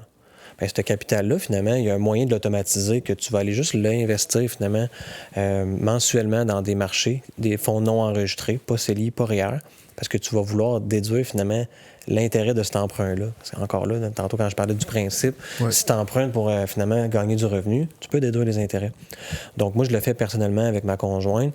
On a une hypothèque proche de 300 000 et je te dirais c'est 600 $ le capital dans mon paiement. Moi, j'ai un paiement à peu près de 1 200 $. J'ai encore un taux dans les 2 %. Mais le 600 $, au lieu de le laisser comme là, dormir dans la marge, moi, j'ai automatisé avec mon conseiller financier 600 $ qui se prélève dans ma marge de crédit hypothécaire. Il le place. Et là, donc, l'intérêt de cette marge-là, moi, je la déduis à la fin de l'année. Si j'ai payé 4 000 d'intérêt, selon mon taux d'imposition, je reçois un certain montant. Ce montant-là, bien, on l'applique en montant forfaitaire, finalement, sur notre maison. Sur la maison. C'est de l'argent gratuit du gouvernement qui te donne. Ouais. Et en même temps, bien, tu cotises un peu tranquillement finalement à ton patrimoine financier. On donne des vrais chiffres aujourd'hui. J'ai à peu près un 28 000 de placés avec cette stratégie-là pour un 20 000 d'emprunt depuis 3 ans. Puis c'est fait automatiser, là. C'est mensuellement. Puis ce que j'aime de ça, c'est que c'est graduel. Puis tu rentres dans les marchés chaque mois. Le danger, ben pas le danger, mais le risque quand tu vas emprunter tout de suite un 400 000 ou un 200 000, tu rentres dans les marchés tout d'un coup à 200 000, puis là, tu as Trump qui dit quelque chose, puis qu'après une journée, Tesla vient de perdre 15 puis t'es comme, hey, tu risques d'être stressé. Donc, rentrer graduellement, ça vient diminuer ton risque. Puis c'est de laisser ça aller. Si tu as justement l'intention de payer ta maison sur 25 ans, je pense que c'est une belle stratégie de le faire parce qu'il faut que tu sois prêt à encaisser des rendements un petit peu inférieurs de la bourse, mais sur le long terme, évidemment, tu vas avoir un meilleur rendement. Donc, c'est toutes des stratégies, justement, qu'on n'apprend pas à l'école. Puis il faut justement savoir ça par le biais de partage, je pense, des gens. Puis je pense que vous avez la même philosophie que moi, là, c'est de partager ce qu'on sait, finalement, pour le bien des gens, en fait, inspirer tout le monde. Hein. Vraiment. Là, on parle des coûts gagnants, là. Ouais. Mais c'est quoi Qu'est-ce qu'on doit éviter, exemple, l'achat d'une première propriété? Tu sais, je sais qu'on parle beaucoup des dettes aussi, mais c'est quoi les dettes qui sont grosses qui pourraient t'empêcher, exemple, de qualifier le maximum que tu peux? Puis c'est quoi des petites affaires qui font en sorte que t'aurais pu aller chercher un plus, mais que personne ne connaît nécessairement qu'exemple, tu viens d'acheter une voiture usagée, ben peut-être que des fois, ça, on dit, OK, voiture neuve, le taux d'intérêt qui est plus haut, peut-être, mais une voiture usagée aussi, des fois, c'est ça qui fait... Effectivement. Mais je pense qu'en début de vie, quand tu veux t'acheter une maison, on a besoin de se déplacer. Là. Une voiture, c'est correct. Comme tu dis, une voiture usagée, je pense que ça peut être bien en respectant un budget. J'aime dire que 500 $ de paiement va t'enlever 100 000 de financement. Okay. Pense à ça. Là. Mm-hmm. Donc, avant d'aller chercher une voiture à 1 000 $, je le vois des fois, là, si tu viens de diminuer ta capacité d'emprunt. Et louer une voiture, le danger, c'est que si tu passes pas pour ton projet de maison, c'est dur d'aller remettre une location de voiture. Mm-hmm. C'est un bail. Là. Tandis qu'un prêt, je comprends, c'est peut-être un prêt de 40 000, 30 000, 20 000, tout dépendant de ce que tu as acheté comme voiture, mais il y a moyen de le payer au besoin. Tu es en condition pour approuver. On est capable, nous, tu as une approbation hypothécaire, mais c'est conditionnel à la vente de ta maison. Tu peux peut-être te revirer vers un membre de ta famille, exemple, pour t'aider. Donc, un prêt auto est un peu plus flexible, je te dirais, qu'une location de voiture selon tes besoins. Mais si tu as déjà ta maison, c'est correct. Tu peux peut-être te louer une belle voiture. Je comprends que des fois, c'est moins cher, puis tu as une maison plus neuve. Donc ça, c'est ce que je vois, là, évidemment, des prêts en début de vie, finalement, là, pour, évidemment, est-ce que tu as tant besoin de ça, d'une voiture super neuve, dernier cri, là? Je pense que tu vas être plus fier, finalement, si tu as une belle maison, puis tu peux inviter tes chums à prendre un petit verre de vin, une crémaillère, que c'est parce que tu as une voiture de l'année, là, tu sais, qu'ils ne verront même pas, parce que les autres vont sortir de leur voiture, puis ils vont monter dans ta maison. Non, c'est vrai. Mais ça me fait penser que quand tu commences comme courtier hypothécaire ou courtier immobilier, je sais que c'est comme un... mais courtier hypothécaire, ça donne à rien là, d'aller acheter une nouvelle voiture. Là. J'en ai un qui a voulu se payer une belle voiture. Je vais en affaires, je vais aller rencontrer mes clients. Je te rencontre même pas. Puis si je te rencontrerais aujourd'hui, là, tu es venu me chercher, c'est correct, mais moi, je serais venu cogner à ta porte. Là. Tu ne l'aurais pas vu, surtout dans ma première année. J'avais une voiture bien standard, puis j'allais... Chaque client que j'ai rencontré à domicile ou à mon bureau, mais il ne voyait jamais ma voiture. Fait que ça donne rien de se mettre dans des gros paiements en début de carrière, autant quand tu veux t'acheter une maison ou tu es en affaires, dans le fond. Mais c'est bon que tu parles de ça, effectivement, parce que, exemple, le paraître, je pense, ça nous tue là, en tant qu'être humain, mais exemple, c'est ça, toi, mettons, ta conjointe ou ta copine, ta femme, là, vous voyez que, OK, vous êtes prêt à approuver pour 500 000. Est-ce que tu devrais y aller pour 500 000 ou, peut-être, j'irais peut-être pour 400 000 pour avoir, mettons, une meilleure qualité de vie. Au pire, tu sais, on va se prendre vraiment plus petit parce que, tu sais, on n'a pas besoin d'aller vraiment chercher ça. As-tu une règle de pouce, mettons, pour quelqu'un, tu sais, à quel niveau tu devrais t'endetter de paiement par mois, mettons? C'est une bonne question.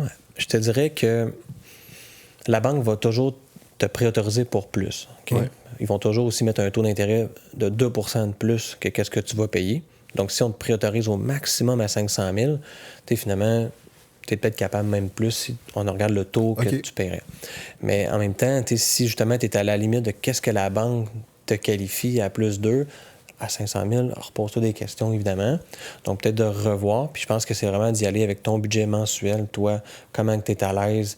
Et si tu n'es pas capable aujourd'hui d'avoir un coût mensuel entre 2 000 puis 2 500, là, on est pas mal rendu là, comme je te dis, avec les maisons aujourd'hui. Là.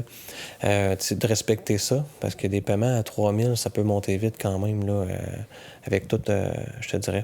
Absolument. Donc, c'est de diminuer, mais quand tu regardes une maison à 400 000 qui correspond, tu sais que tu es autorisé à 500 000, va chercher quand même une lettre de préautorisation à 500 000 qui va couvrir tous les coups de cœur aussi à 425 000, 430 et la surenchère, malheureusement, qu'il y a encore.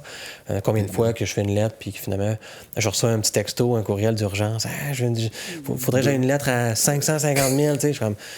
Je te l'avais dit, il fallait peut-être la faire à 600, mais tu sais, mais c'est un exemple. Là. Ouais. Mais toujours un petit peu plus, finalement, de qu'est-ce qu'il veut vraiment acheter, juste pour prévoir toutes les éventualités. Et une autre règle du pouce, super intéressant, c'est chaque 25 000 de plus, c'est 100 $ par mois. OK. Donc, tu sais, si ton budget, c'est 400 000, puis là, t'as un coup de cœur, la cuisine parfaite à 425 000, puis là, ta blonde a dit hey, je veux y aller de l'avant, puis là, moi, je suis comme ouais, mais c'est en haut de notre budget. 25 000 de plus, 100 $. Qu'est-ce que moi, je peux faire pour 100 $ par mois? Je suis correct ou on est trop serré? Café ou je suis correct, on va avoir la pique, tout. Donc, c'est un petit... Mais c'est fou de voir ça comme ça parce que tu me dis 425 000, dans ta tête, tu vas stresser, mais après, tu te réalises, mais c'est 100 pièces que j'ai dans mes poches, là. Fait que ça me surprend à chaque fois que tu me parles des affaires, puis je suis comme, oh shit. Si tu vois la vie de même, honnêtement, tu sais... Exemple, tu serais venu dans ma vie plus tôt, là, sûrement que j'aurais affronté le monde des tempêtes et tout, parce que je suis comme, OK, de la façon que tu vois ça, tu vois la montagne, mais tu te dis, OK, si tu marches 10 pas, mais t'es déjà rendu à la moitié de la montagne, versus, faut que t'ailles là, puis... Fait que c'est vraiment intéressant comment tu décris ça, comment tu nous montres ça, comment c'est... Tu sais, je pense pour les gens qui vont écouter le podcast, de se dire, OK, ben peut-être que je peux faire le saut de l'avant, parce que je pense que souvent, c'est ça qu'on se dit, c'est qu'on se dit, OK, là, ça va être 500 000, mais il faut que tu te rappelles que toi, tu payes peut-être un loyer à 3 000 $ par mois, mais en réalité, ça va te coûter 2 500, puis là, ça va te coûter tant par mois, que c'est ça que tu dois économiser, que tu as déjà dans tes poches.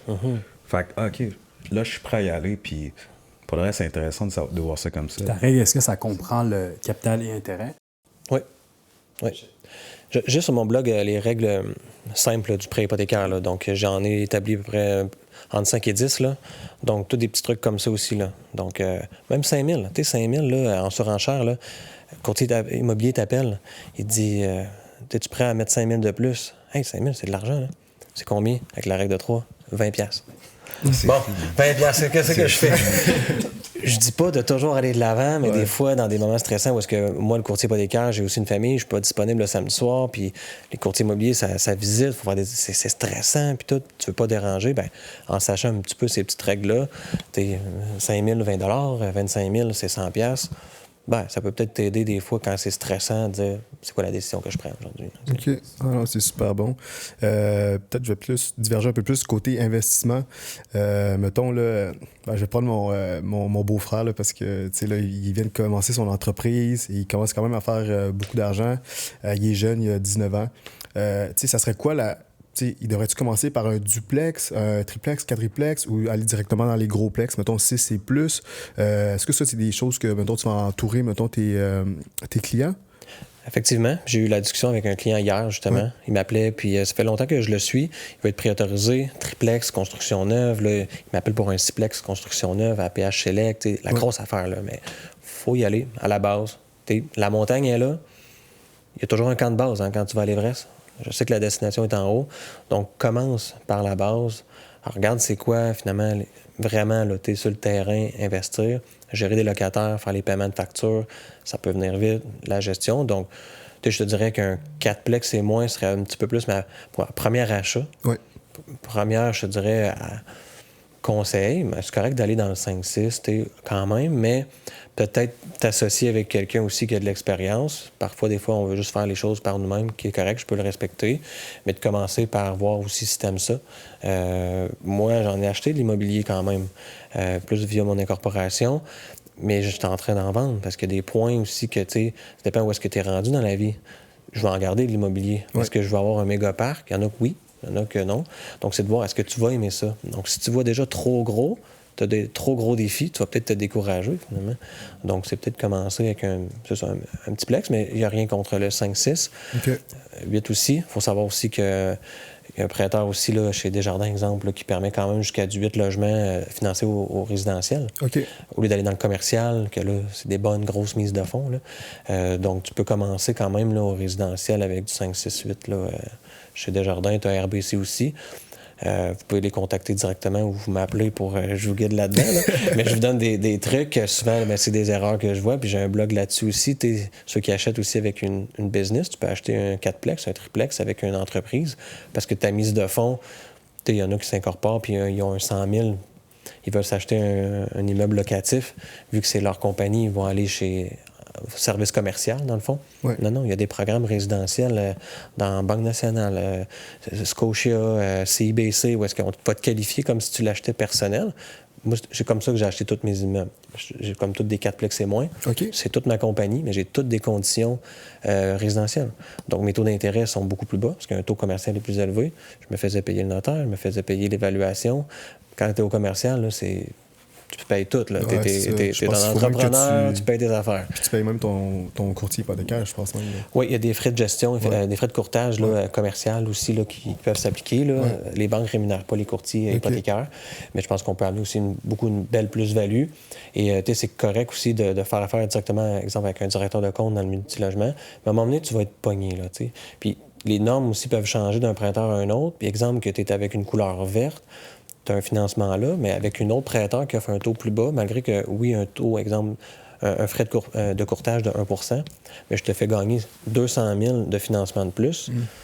Ben mon 20 000 de frais, là, je ne dis pas que je cherche ça, là, mais le 20 000 de frais, ben, il est absorbé, là, il est justifié. Là, donc, c'est juste ça. Parce que le client peut faire les démarches par lui-même, mais surtout dans le commercial, c'est long, c'est gros, c'est de la grosse paperasse.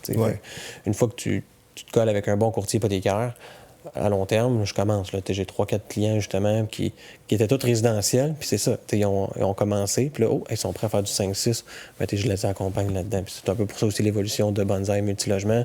C'est pour permettre, finalement, l'évolution aussi avec mes clients qui ont vraiment confiance en moi. Il y en a que ça fait 5 transactions que je fais. Là. C'est des VIP pour moi. Là, c'est tellement super. Puis effectivement, je pense qu'on va aller plus dans des services personnalisés comme ça parce que c'est tellement important de bien s'entourer des bons professionnels. C'est ça que vous offrez là, chez Bonsaï. Fait que, exemple, je sais pas, Elliot, en fait, tu veux investir, t'appelles Doom, puis il va faire tout ton planning avec toi. Tu peux même faire les assurances. Fait que, je trouve ça vraiment cool ce que tu offres. Puis, je voudrais juste revenir sur ce que je viens de dire. Tous les clients sont VIP pour moi. Pas parce que c'est mais dans le sens que, évidemment, c'est beau à voir qu'ils reviennent. Puis, n'importe qui va venir, on va bien s'occuper de vous. Mais je voulais juste pas avoir de... Peut-être sur tes clients, mettons, que là, ils sont passés en multilogement. Tu vois-tu, mettons, des traits... Je sais que tout le monde, mettons, ça a été comme un fad. Là, tout le monde l'a eu, genre, OK, je me lance dans l'immobilier, je vais avoir un parc, whatever. Tu vois-tu, mettons, des traits de caractère de gens qui sont peut-être plus fit à aller en tant qu'investisseur immobilier, d'aller plus de l'avant, qui réussissent mieux dans ceux que tu as jusqu'à maintenant? Parce que je pense que c'est pas fait pour tout le monde. Je pense qu'à un moment donné, tout le monde a toujours eu l'idée de peut-être que c'est peut-être pour moi. Ou tu vois-tu des trucs OK, ben, c'est peut-être pas pour toi, ou peut-être qu'il y a autre chose, mais il y en a d'autres que ça marche mieux? Bien, je pense qu'il faut que tu aimes être entrepreneur, évidemment, parce que c'est une business que tu vas rouler. Mais je pense que c'est vraiment un beau levier pour améliorer ta richesse. Mais je pense que c'est aussi qu'est-ce que tu fais comme travail dans la vie, ou est-ce que tu es rendu aussi familial aussi, est-ce que tu as du temps à consacrer là-dessus? Mais en même temps, il ne faut pas que ça soit un frein, tu peux gérer. Il faut que tu aies une équipe derrière toi si tu veux investir en immobilier. Il ne faut pas avoir peur aussi de peut-être voir à gérer ces blocs. Moi, je les fais gérer, ça me coûte 500 $ par mois. Mais écoute, j'ai une paix d'esprit, là, je m'occupe de rien. Là. Donc, ça peut être ça aussi. Donc, si tu as un profil que tu veux investir, mais tu es moins habile dans la gestion, mais tu fais des bons sous au niveau de ta job, bien, tu peux peut-être déléguer certaines tâches. Donc, je pense que n'importe qui peut avoir le profil, mais il faut qu'il l'essaye pour voir comment on réagit par rapport à ça, parce que finalement, tu gères des clients, tu es locataire. Là. Donc, oui, la rénovation, une toilette, peu importe. Donc, est-ce que tu vas le faire toi-même? C'est des questions qu'il faut se poser. Est-ce que finalement, tu t'associes avec quelqu'un que lui, il fait ça comme travail? Là. C'est un entrepreneur général ou c'est un charpentier menuisier qui n'a pas de problème à rénover. Donc, c'est de bien t'entourer, je pense, de bons professionnels, autant, oui, financiers, mais après ça, une fois que tu as le bloc, là, avec qui tu peux... fait que je pense que n'importe qui peut. C'est de se diversifier aussi. Là. L'immobilier, c'est parfait. Les placements aussi, ça peut être une belle option. Il existe aussi, en passant, de l'investissement immobilier passif. Donc, tu vas peut-être prêter de l'argent puis tu t'occuperas de rien. Mais tu peux acheter aussi des fonds communs de placement aussi. Des fonds négociés en bourse qui, finalement, ce fonds-là négocie finalement des parcs immobiliers à Toronto, dans des marchés. Donc, c'est informé sur justement l'aperçu des fonds, les rendements, les risques, etc. Mais moi, c'est peut-être quelque chose qui m'intéresse plus dans où est-ce que je suis rendu en ce moment. Oui, je veux continuer en immobilier avec le take-out que je vais faire de la vente de mes immeubles parce que c'est ça la beauté. Après plusieurs années, c'est ça, en fait. Je te dirais que dans l'immobilier, tu vas faire pas vraiment d'argent mensuellement. Ça va être dur d'aller chercher un cash flow positif, à moins que tu achètes vraiment un bon deal, mais avec les taux d'intérêt, les coûts que ça fait. Mais il faut être patient. La prise de valeur, puis c'est un levier, finalement. OK. As-tu une idée de où ce que certaines personnes se plantent, mettons, en partant? T'as-tu vu des cas comme ça ou... J'en ai eu un. OK. J'ai appris un petit peu, autant pour moi que pour certains clients, que je voyais qu'il y avait des profils un petit peu trop à la Grant Cardone, là, mettons, Okay. Tenix, là. Tu t'attendais pas à celle-là. Hein? Non, c'est ce que c'est drôle parce que dans une de nos questions, j'ai écrit à Steven, Grant serait fier de nous. On rit de ça, C'est un gag. on le trouve quand même spécial avec tout le temps sa philosophie TEDx, mais on a absolument rien contre ça. Il faut voir grand, mais tu peux continuer. Ben, c'est correct, là, mais je pense qu'il y a un équilibre dans tout. Puis quand tu vois trop grand, tu avances trop vite, tu vas te chercher des prêteurs privés, tu te mets des hypothèques partout, puis tu te dis, c'est pas trop, je vais flipper, je vais revendre dans 6 mois. C'est ça. Il est arrivé des catastrophes pour mon client en début de carrière. Donc, c'est juste comme de pas trop là, se lancer dans des gros risques comme ça là, avec des... Je te dirais que où est-ce que je vois à travers les années qu'il n'y a pas nécessairement des erreurs, mais qui beaucoup de gens vont aller vers la facilité au début, vont aller tout chez Desjardins. Okay. Pour de l'investissement immobilier parce qu'ils ont un calculateur beaucoup plus facilitant. Là. Tu peux te qualifier plus, puis c'est correct, mais tu as 12 portes maximum locatifs que tu peux avoir résidentiels chez Desjardins. Okay? Donc, une fois que tu as acheté 3 quadruplex, tout chez financé chez Desjardins, faut aller au commercial. Là, tu te dis, ouais, mais je vais aller voir Banque Nationale, voir d'autres banques. Mais eux ont des calculs plus pénalisants. C'est plus difficile de se qualifier. Fait que là, c'est là l'erreur que je vois, c'est qu'ils ne se qualifient plus finalement. Donc là, on est obligé vraiment d'aller au commercial ou de sortir. Il y a comme une optimisation finalement de son parc. Donc, ce que j'aime conseiller aux gens qui commencent ou qui en ont 2, 3, puis qui viennent me voir, je sais que le taux est peut-être un petit peu plus meilleur chez Desjardins, peut-être de 0.05, 0.10, puis ça va être plus facile, mais pour cette raison-là, j'aime mieux t'envoyer à telle banque pour te garder encore de l'espace. Puis tu arrives à renouvellement dans 1 an, on va le sortir de là, on va l'envoyer là. Puis c'est ça que je suis en train de faire avec des clients qui ont un méga parc résidentiel. Ouais. Cette année, il y a 5 immeubles qui arrivent à renouvellement. Il y en a 4 qui sont financés chez Desjardins. Mais là, je peux plus rien faire avec Desjardins. Mais c'est clair, là, on est en train de toutes les sortir, dans le fond. OK. Pour encore pouvoir en racheter l'année prochaine. Puis là, aller retourner vers Desjardins, dans le fond. OK. Si tu sors de Desjardins, tu peux revenir pour recommencer le même concept de... Oui, okay. Jusqu'à temps que la caisse dise non, parce que là, elle dit tu joues avec moi, là, mais il y a quand même des opportunités qui est là. Mais c'est ce que je vois souvent, les gens, là, ils sont bloqués, ils ont tous chez Desjardins. Fait que j'en ai là 4 jeunes là, qui commencent, mettons, là, ils ont 22, 23, là. C'est ça. T'sais, ils ont tous chez Desjardins, là, opérationnel, carte de crédit. Je comprends. On va peut-être prioriser d'autres prêteurs à court terme. C'est ça. Puis je pense que c'est ça la transparence d'un courtier hypothécaire. Ouais, tu as accès à tout. Là. Oui. Puis honnêtement, 100% de carte sur table, là, Desjardins, là, c'est un des prêteurs qui paye le plus, mettons. Okay. Les autres banques comme Banque Rouge ou d'autres qui vont payer le moins. Ben, moi, j'envoie quand même mes dossiers-là parce que c'est là l'intérêt du client. Là. On est vraiment... C'est pas tous les courtiers hypothécaires ou d'autres gens, malheureusement, qui sont comme ça. Mais moi, plus qu'on est transparent, on est honnête, puis c'est les valeurs, finalement, de Bonsaï Services Financiers. Si on va sur mon site web, on les voit. Puis c'est comme ça la culture de mon entreprise. Puis tout... finalement, ce que tu fais pas de bien, malheureusement, t'en reviens finalement, d'une certaine façon dans la vie. On peut rentrer spirituel, on le fera peut-être pas aujourd'hui, mais c'est des choses que j'ai explorées. J'ai grandi aussi, on parlait avec mes Ironman et tout, mais il y a d'autres choses qui ont écopé dans d'autres sphères de la vie, donc j'ai grandi là-dessus. Donc c'est juste d'être le plus toi-même finalement, puis de respecter les belles valeurs, je pense.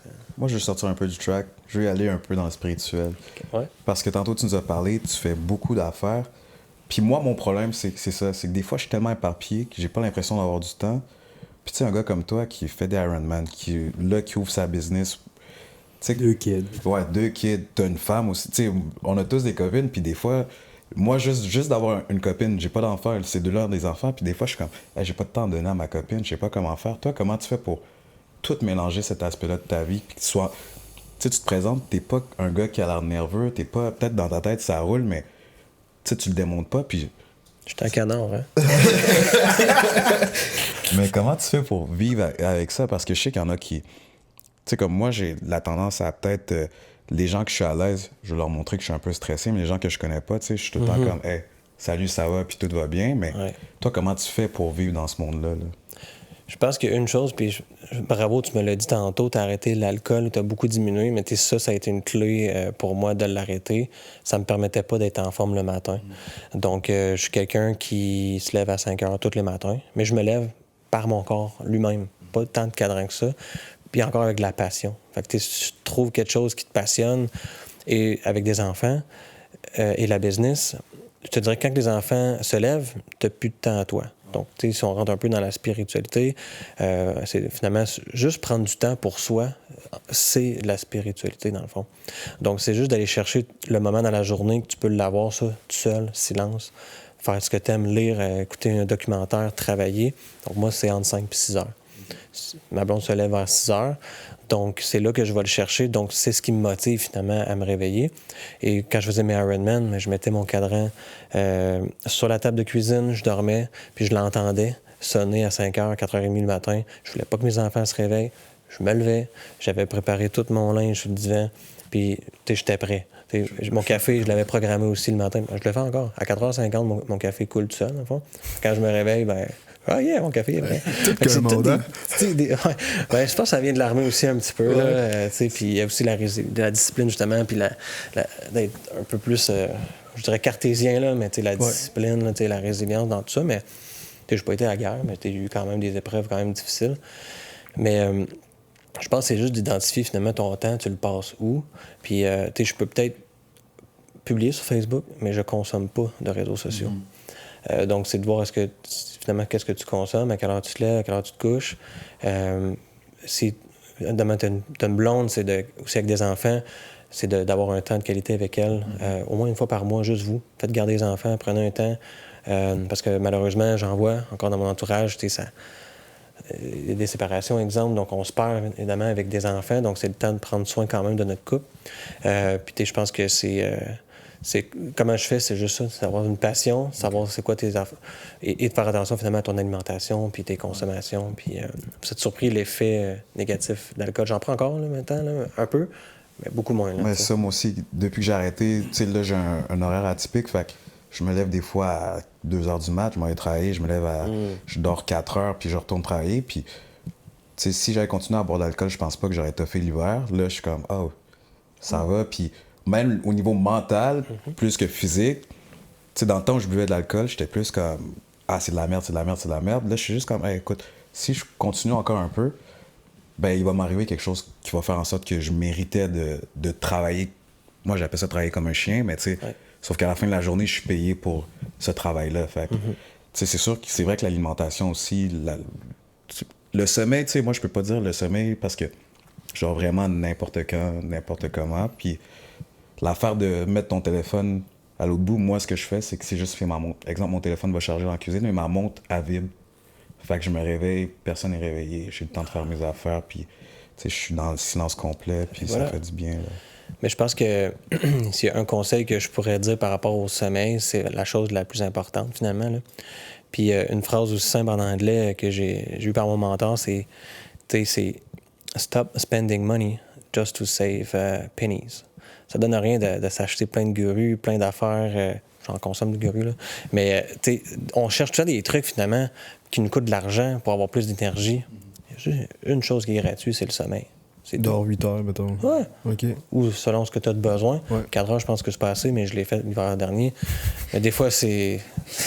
Mais c'est pas pour rien que. Tu sais, je suis content, merci de l'invitation. Puis je m'étais dit ça, que j'allais accepter si l'univers m'envoyait une invitation au podcast. Mais j'étais fatigué, moi, après mes 2 Ironman. J'ai pris une pause, tu sais. Puis là, je relance ma saison 2, mais ça va être plus relax, audio. Donc, refaire finalement des résumés de ce que j'ai fait en 6 minutes. Donc, tu sais, c'est. Mais tout ça, j'ai dû dormir. J'ai dû juste comme écouter mon corps, dans le fond. Là. Donc, OK. Puis, mettons, comment tu vois le futur? Mettons, est-ce que tu penses faire un Ironman complet? Pas tant que mes enfants sont peut-être pas partis vraiment de la maison ou qu'ils sont pas comme libres de eux. Parce que c'est vraiment beaucoup d'heures. Là, C'est ça, c'est combien de temps en moyenne, mettons? Ben, c'est à peu près un 15 à 20 heures, un demi-Ironman. Okay. Donc, il faut faire un 30 heures semaine. Donc, c'est une job, finalement. Ouais. C'est entraîné.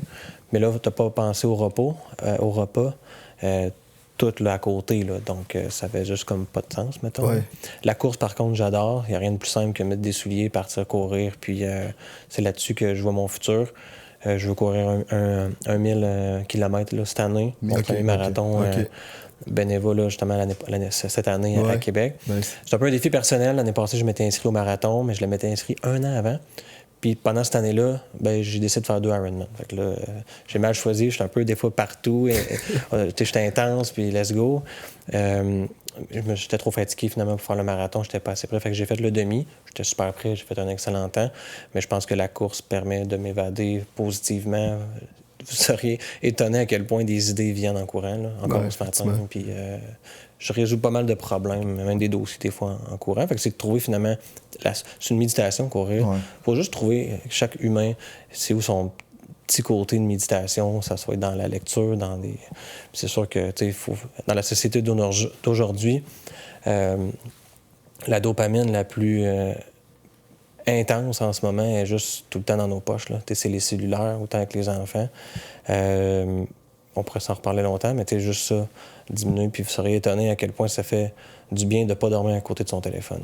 L'effet que c'est les ondes que ça l'envoie. Là. Juste l'essayer. Ouais. OK. Fait que, même pour la...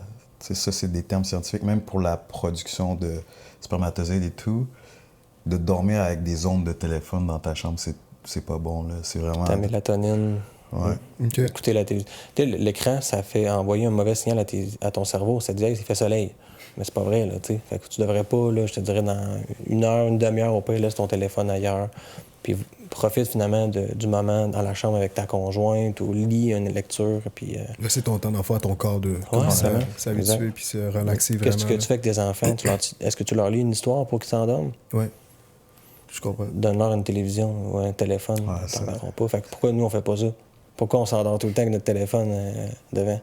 Effectivement. On dit on fait à nos enfants, tu sais, on le fait pas pour nous-mêmes. Effectivement. Puis, pour revenir un peu, là, on dirait que tu as beaucoup de discipline là, dans ta vie. Je pense que c'est ça qui t'aide beaucoup là, à être capable de accomplir ce que tu fais. Puis ça, penses-tu que ça a parti de l'armée? C'est-tu quelque chose qui a toujours été en toi? Ça m'a aidé à me forger, je te dirais. Okay. C'est l'autodiscipline, puis qu'est-ce que je veux dans la vie. Quand tu trouves ton pourquoi, puis tu trouves qu'est-ce que t'aimes, je pense que c'est... Puis c'est d'avoir une belle discipline, mais l'armée, c'est sûr que ça l'a forgé, là, absolument. Mais je l'étais... non, je pense pas que je l'étais avant ça, je te dirais. Okay. Puis je serais pas contre... je pense pas que ça va arriver un jour, là, mais en même temps, mettre un peu le service ou un été obligatoire là, à nos enfants, là, un camp qui est pas. Peut-être dans les cadets là, obligatoire, là, juste comme pour les scouts. Les scouts, c'est un bon début. Là, T'étais-tu un sportif plus jeune? Oui, tout le temps. Au soccer, hein? Oui, exact. Ouais. Élite ou quoi? Oui. Et ça vient de là, en fait. Okay. On vient de trouver la réponse. Là. J'ai tout le temps joué élite. J'ai commencé à 5 ans, puis j'ai fait le AA 3A quand j'étais jeune, puis je suis arrivé au sport-études. Donc là, encore là, faut que tu es à l'école 3 heures, puis tu fais 2 heures de sport. Au cégep, je suis tombé capitaine aussi de mon cégep, ici à Sainte-Foy, le 3A. Les dynamiques de Sainte-Foy, la première année de leur existence, c'était moi le capitaine. On pourrait retrouver ça sûrement dans les on a des étoiles ici. Donc ça amène une excellence. En fait, je suis tout le temps dans l'excellence. Qu'est-ce que je peux faire pour être meilleur, en fait. Ça vient un peu de là. Du sport, là, vraiment. Oui, exactement. Puis même chose dans l'armée, j'ai fait l'équipe Canada, dans le fond militaire. J'ai fait... Le soccer? Oui, exact. L'équipe Canada. On est allé à 2 Coupes du monde, des Jeux olympiques militaires aussi. On a joué contre le Brésil, l'Oman. Ouais, il y a beaucoup de sports dans l'armée, on le sait pas. Là. Ouais. Il y a tous les sports, judo, peu importe le basketball. Il y a des Jeux olympiques militaires. Puis j'ai eu une belle gratitude d'avoir cette chance-là. Puis c'est là que, tantôt, je m'en vais justement revoir mon meilleur ami. C'est là qu'on s'est connus. Ça fait des bons liens pour la vie. Là. Mes meilleurs amis en ce moment, ils viennent de l'armée. OK. Vous êtes beaucoup de militaires à dire ça, que tous leurs meilleurs amis, quand ils sortent, c'est comme, hey, c'est des gars de l'armée. Puis, tu sais, nous trois, c'est... En fait, je sais même pas d'où on se connaît. En vrai, on se connaît tellement depuis trop longtemps, mais c'est quand même nice. Tu sais, t'as un bon support d'amis, I guess. Oui. Mais est-ce que vous habitez tous dans la même ville? Ou, non, au Québec, nous autres. Okay, mais c'est sûr que Trois-Rivières, c'est Québec, c'est là que ça se passe. 1h30, fait que c'est pas si Mais je pense que dans la vie, je sais pas si on a encore bien du temps, là, mais en fait, tu regardes le nombre d'amis que tu as sur Facebook. Moi, c'est 2000. Je regarde les gens aujourd'hui qui sont le plus proches, je les compte sur ma main, en fait. Là. Donc, c'est ça, les réseaux sociaux, puis tout. Puis il y a bien des gens que j'adore, puis tout, mais tu sais, quand il faut faire attention. Puis c'est des... Dans l'équilibre de la vie, c'est aussi ton cercle social aussi, puis de faire attention, de prendre soin de tes amis très proches, puis de prendre du temps pour eux autres aussi. Là. Ah non, mais effectivement, en tout cas, on a vraiment apprécié notre temps avec toi, Dominique. Pour vrai, on a tellement appris. Tu es vraiment une belle personne. Je pense beaucoup de succès aussi là, qui s'annonce pour toi. Mais en tout cas, c'est ça. En fait, aujourd'hui, on était avec Dominique Gontier. De service financier Bonsaï. Aussi, vous allez aussi liker, là, c'est... je suis même pas habitué de faire le like, subscribe, là. Allez liker, allez subscribe, allez vous informer. Mais c'est ça, tu sais, vous pouvez le trouver Hypothèque sportive sur YouTube, Dominique Gontier sur Facebook. Tu cherches ton prêt, tu veux partir ton parc immobilier. Je pense pas qu'il y a une meilleure place là où aller cogner, là. Merci encore de l'invitation, puis apparemment pour votre podcast. Je pense que vous avez avoir des invités aussi, là, toujours inspirants en fait. Donc c'est juste d'apprendre d'eux. C'est ça la beauté du podcast, c'est qu'on vient plus deep talk comme on appelle. On n'est pas dans le small talk. Fait que merci encore. Merci. All right. Ciao.